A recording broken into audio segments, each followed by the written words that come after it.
We provide you the platform to turn your dreams into reality. Give wings to your aspirations with KR Mangalam University. मुझसे बहुत बड़ी भूल होगी अगर मैं पूर्व प्रधानमंत्री जनाब अटल बिहारी वाजपेयी साहब का इस मौके पे शुक्रिया ना करूं।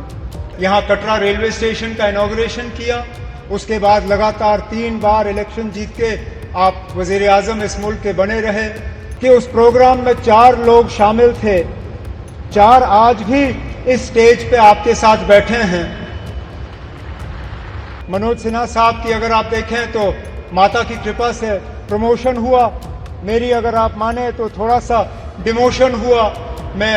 रियासत का वजीर आला था, अब यूटी का वजीर आला हूं, लेकिन मान के चल रहा हूं कि इसको दुरुस्त होने में अब ज्यादा देर नहीं लगेगा और आप ही के हाथों जो है दोबारा जम्मू कश्मीर को जो है रियासत का दर्जा हासिल होगा। जम्मू कश्मीर से आज एक ऐसी तस्वीर देखने को मिली जिसने भी देखा वो हैरान रह गया। जी हाँ, हम बात कर रहे हैं प्रधानमंत्री नरेंद्र मोदी और जम्मू कश्मीर के मुख्यमंत्री उमर अब्दुल्ला की, जहां एक तरफ प्रधानमंत्री मोदी तमाम रेलवे पुलों के उद्घाटन के लिए जम्मू पहुंचे हुए थे, तो वहीं मौके पर उनके साथ नजर आए उमर अब्दुल्ला। खास बात ये रही कि उमर अब्दुल्ला और नरेंद्र मोदी के बीच जो बातचीत हो रही थी और जो एक बॉडी लैंग्वेज थी वो बेहद खास थी। दरअसल उमर अब्दुल्ला लगातार प्रधानमंत्री मोदी से और प्रधानमंत्री मोदी लगातार उमर अब्दुल्ला से बात करते हुए यहाँ पर नजर आते हैं, लेकिन जब बारी आई उमर अब्दुल्ला के मंच पर बोलने की तो उमर अब्दुल्ला ने ऐसी तमाम बातें कही जिसके बाद प्रधानमंत्री मोदी तो मुस्कुरा ही दिए, लेकिन साथ ही साथ सामने बैठी जनता ने भी तालियों की गड़गड़ाहट से बता दिया कि उमर अब्दुल्ला क्या चाहते हैं और प्रधानमंत्री मोदी के मन में क्या है। दरअसल उमर अब्दुल्ला ने कहा कि 2014 में जब कटरा रेलवे स्टेशन का उद्घाटन हुआ था तब भी यही 4 लोग यहाँ पर मौजूद थे,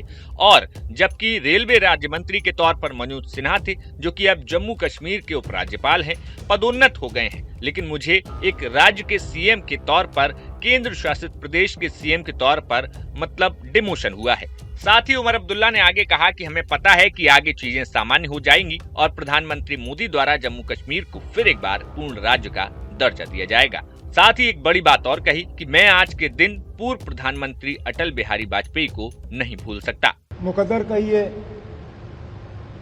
बीच बीच में जब कभी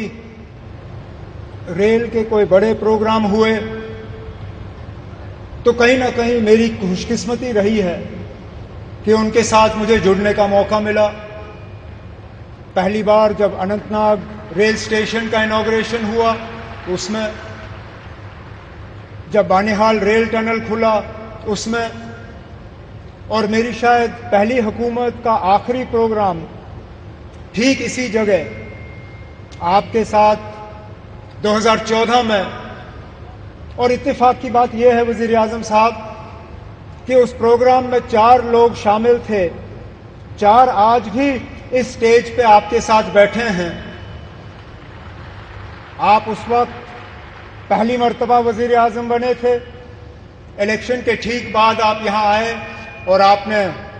माता की कृपा से यहां कटरा रेलवे स्टेशन का इनॉग्रेशन किया, उसके बाद लगातार 3 बार इलेक्शन जीत के आप वजीर आजम इस मुल्क के बने रहे।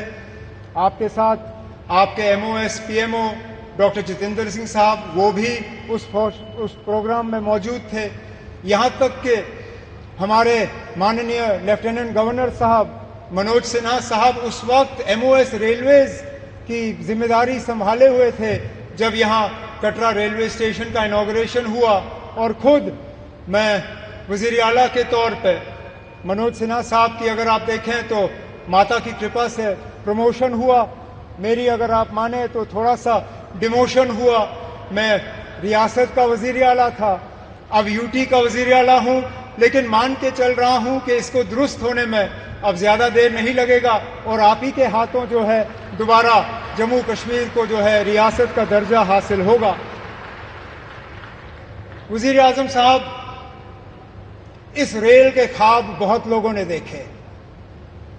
यहां तक कि कश्मीर को बाकी मुल्क के साथ जोड़ने का ख्वाब अंग्रेजों ने भी देखा था, लेकिन वो पूरा कर नहीं पाए। उनका ख्वाब था कि उरी झेलम के किनारे जो है वो रेल लाके कश्मीर को बाकी मुल्क के साथ जोड़ें, लेकिन आज जो अंग्रेज पूरा नहीं कर पाए वो आपके हाथों पूरा हुआ और जम्मू कश्मीर, कश्मीर की वादी को बाकी मुल्क के साथ जोड़ दिया गया। इस मौके पे मुझसे बहुत बड़ी भूल होगी अगर मैं पूर्व प्रधानमंत्री जनाब अटल बिहारी वाजपेयी साहब का इस मौके पे शुक्रिया ना करूं, क्योंकि ये प्रोजेक्ट जरूर 1983-84 में इसका संगे बुनियाद रखा गया और मैंने पिछले दिनों मीडिया को हंसते हुए कहा कि जब ये प्रोजेक्ट शुरू हुआ मैं 8वीं क्लास का बच्चा था।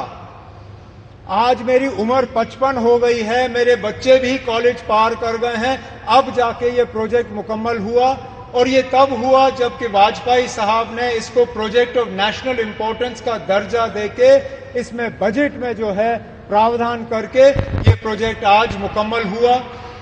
इस प्रोजेक्ट से जम्मू कश्मीर को भरपूर फायदा होगा, लोगों का आना जाना रहेगा,